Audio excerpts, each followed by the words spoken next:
J'aimerais encore qu'on revienne sur une histoire qu'on trouve dans le livre de Robert Cialdini qui est vraiment impactante. Tu peux nous parler de l'histoire du bon samaritain? Oui, Julien, tu as raison. C'est une expérience en fait en psychologie sociale qui existe depuis déjà longtemps, mais qui est extrêmement en fait révélatrice. Des chercheurs, ils ont étudié le comportement d'étudiants en théologie.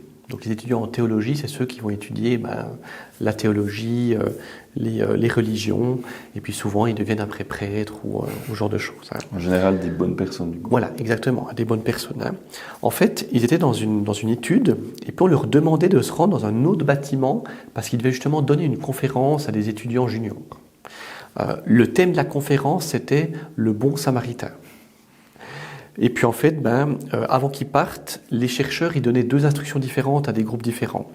À certains étudiants, ils disaient « Vous avez largement le temps de vous rendre dans la prochaine salle qui est à l'autre bout du bâtiment. » Et à d'autres étudiants, ils leur disaient « Écoutez, vous êtes déjà en retard, il faut vous dépêcher. » Maintenant, sur le chemin, les étudiants, en fait, ils passaient devant une personne qui était allongée par terre, qui semblait avoir besoin d'aide.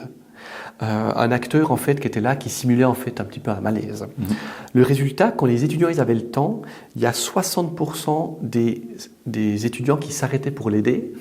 Et à ton avis, quand je trouve que c'est déjà pas énorme, 60, c'est une personne sur deux. C'est déjà pas super grand, hein. Mais imagine maintenant quand les gens ils avaient pas beaucoup de temps, ils étaient déjà en retard pour la conférence. Combien de pourcents tu penses qu'ils s'arrêtaient pour aider? Je pense. S'il y a quelqu'un qui est en difficulté, ça devrait être plus important qu'arriver à l'heure. Du coup, je sais pas, peut-être 40. Seulement 10%. 10%? Il y a seulement 10% des étudiants qui s'arrêtaient pour aider cette personne-là, alors qu'ils avaient donné une conférence sur le bon samaritain. Juste parce qu'on leur avait dit qu'ils étaient en retard, puis il fallait qu'ils se dépêchent. Donc en fait, la pression temporelle, le fait d'être en retard, a complètement en fait inhibé en fait l'instinct en fait naturel des gens. Donc la peur d'être en retard, elle a complètement pris le pas sur le bon sens. Et puis c'est ce qu'on a vu aussi dans nos épisodes de manipulation.